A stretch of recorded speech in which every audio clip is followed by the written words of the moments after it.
جیسے احمدیوں میں یہ ہے کہ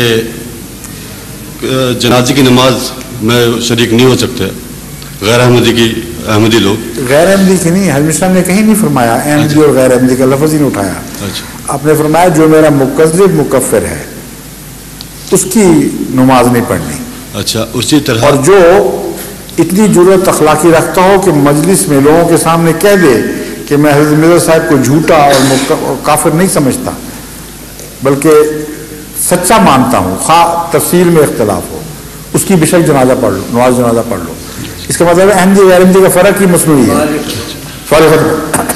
مقدم اور معجز کا فرق رہے گا بس. خواہ بیعت نہ کی ہو، اگر وہ مکفر نہیں ہے معجز ہے تو اس کی جنازہ ہو سکتی ہے. نہیں، میرا سوال